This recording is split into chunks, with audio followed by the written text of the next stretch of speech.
Coba gue tebak, setiap kali lu bangun tidur, lu selalu megang benda ini kan. Dan sekarang kalian bingung, kok bisa-bisanya si Agus Leo ini tahu ya? Karena ini bukan gue yang tahu, tapi ini adalah survei yang berbicara. Faktanya 4 dari 5 orang akan memilih untuk bermain handphone saat mereka itu bangun tidur. Dan kabar buruknya adalah benda inilah yang bikin kalian itu tidak disiplin, yang bikin hidup lu kagak berfaedah, yang bikin hidup lu kagak berguna. Jadi di video kali ini gue bakal kasih tau kalian apa sih perbedaan antara orang-orang yang benar-benar disiplin dan produktif sama orang yang masa depannya tuh pasti suram. Pertama, lu harus kenalan dulu sama kata yang namanya dopamin.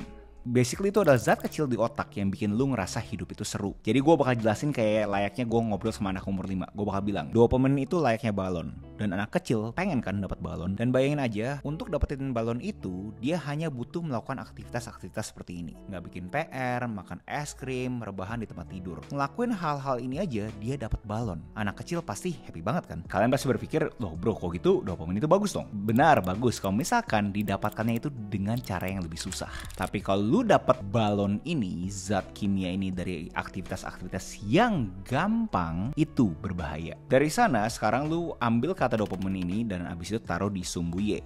Lalu di sumbu X adalah waktu lu setiap 24 jam. 80% dari yang nonton video ini pada umumnya bangun pagi nih, awal-awal main handphone, langsung nge-spike dopaminnya. Karena lu ngeliat suatu perubahan terus kan. Kayak ada video lucu lah, ada video yang motivasi, apapun lah yang bikin lu berasa kayak seakan-akan, wah seru banget nih. Lu kayak dikasih balon, padahal lu baru bangun tidur kan. Nah abis itu lu masuklah ke lu punya rutinitas. Pada umumnya kita yang sudah dewasa mungkin ke dunia kerja. Pas dunia kerja mendadak lu berasa, aduh kok gak seru ya. Gak ada sesuatu yang bener-bener yang bikin gua kayak fun banget kayak gua buka handphonenya gua. Pas lu berasa bosen ini, alasan apa yang lu lakuin? Lu buka handphone lagi, lu naik lagi nih, nge-spike lagi. Dan abis itu lu berasa kagak enak kan, aduh kayaknya saatnya gue kerja lagi deh, gue coba deh gue kerja lagi deh. Terus pas lu kerja kok berasa juga membosankan ya, nggak bisa tuh stay di atas, akhirnya turun lagi. Dan akhirnya pada umumnya di sini udah jam makan siang. Begitu jam makan siang, lu makan hal-hal yang bikin lu itu melek, yang pada umumnya orang tuh demen sama yang namanya gula. Dan kita di budaya timur demen sama yang namanya karbo. Akhirnya naik lagi nih, ekstrim. Ya kan? Tapi abis itu mendadak turun lagi setelah lu mencoba mulai pekerjaan. Nah di sini kalian mulai berasa bingung ya, kayak oke bro, gue udah mulai ngerti konsepnya bahwa dopamin itu bikin kita itu kesenangan sesaat tapi nggak benar-benar ngerjain sesuatu yang produktif. Tapi gimana caranya bro untuk ini bikin semuanya itu kita produktif? Sebelum gue masuk ke sana, gue mau kasih tahu ini adalah hari lu, terima. Kalau misalnya hari lu seperti ini adalah fakta kenapa lu tuh males. Karena lu selalu memilih yang namanya dopamin buatan lewat handphone yang lu saat lu bosen. Lu kagak berani untuk berteman yang namanya kebosanan. Setiap kali bosan, lu memilih untuk handphone. Terima fakta itu. Nah, sekarang kita masuk ke grafis di mana orang-orang disiplin sama orang-orang produktif itu seperti apa. Jadi mereka itu awal-awal kagak langsung tuh nge-spike gitu aja. Mereka awal-awal tuh jam 7 pagi, jam 6 pagi, jam 5 pagi pas mereka bangun, mereka tuh pelan dulu aja naik gitu kan ya. Contoh, mereka bangun pagi, mereka coba untuk beresin tempat tidur dulu. Nah, nge-spike dikit kan. Nah, terus mereka coba mulai olahraga.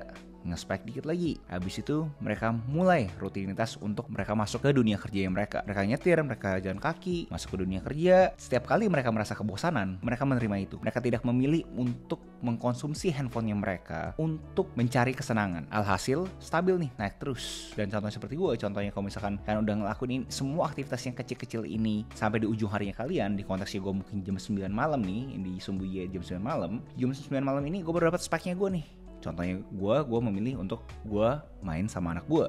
Alhasil nge-spike. Dan karena ini semua, alhasil gue punya tidur pun juga lebih nyenyak, lebih produktif. Karena gue tahu apapun yang gue lakukan itu benar-benar sangat-sangat optimal untuk harinya gue. Jadi kalian bisa bedain kan dengan grafik pertama dengan grafik kedua. Jauh banget kan bedanya kan. Yang pertama tuh naik turun, naik turun, naik turun. Yang kedua stabil aja terus benar spike di ujung harinya mereka. Gue yakin pasti sekarang muncul pertanyaan-pertanyaan yang ada di otaknya kalian. Gimana caranya reformat otak kita untuk jadi disiplin? Gimana caranya algoritma otak kita bukan bikin kita malas tapi jadi disiplin? Gimana caranya kita bisa cuci otak kita untuk jadi susah nggak disiplin? Pertama, lu harus tahu bahwa lu nggak boleh bergantung dengan mood. Berapa banyak dari kalian yang mempunyai ekosistem di mana setiap kali ada kerjaan bisa aja komentar, aduh lagi nggak mood nih, lagi nggak enak nih badan gue kayaknya Ntar aja deh. Sering kan ketemu orang-orang seperti itu? Orang-orang seperti itu udah pasti hidupnya kagak kemana-mana. Karena dia itu mengasosiasikan mood dengan yang namanya aksi. Aksi bisa terjadi kalau misalkan ada mood. Kalau misalkan tidak ada mood, tidak bisa terjadi aksi. Kalau misalkan mood jelek sama dengan tidak produktif. Dan bentuk mood ini banyak banget guys. Ada juga kata-kata capek. Kalau lagi capek,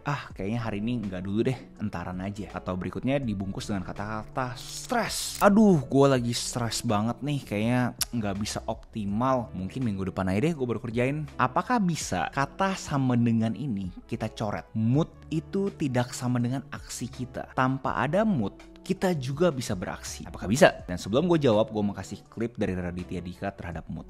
Aduh, itu gue dimarahin dulu tuh sama guru gue. Jadi gue punya guru nulis. Waktu itu gue cerita ke dia, Mas kok bisa nulisnya rajin banget nulis dan bisa bikin terus tulisan. Padahal kita kan kadang nggak mood ya gitu. Terus dia bilang ke gue, Radit jangan kalau jadi penulis nggak boleh cengeng, dia bilang. Wah itu nohok banget buat gue. Karena berarti selama ini gue cengeng. Kalau nulis gue harus di tempat yang gelap. Kalau nulis gue harus dengerin lagu. Ini aplikasinya buat kegiatan kreatif lain lah ya. Kalau ngelukis, kalau nulis, kalau apa. Jadi omongan dia itu benar-benar nusuk banget. Dan gue nggak mau menganggap diri gue cengeng. Menulis hanya bisa, sebuah seni itu hanya bisa keluar dengan kondisi-kondisi tertentu seperti mood yang baik gitu. Itu gara-gara dia. Setelah itu gue bisa nulis di dalam mobil, lagi gerak gue bisa nulis. Gue pernah nulis di Singapura, studio IMAX baru buka saat itu. Gue di dalam studio IMAX, gue nonton film kurang seru buat gue.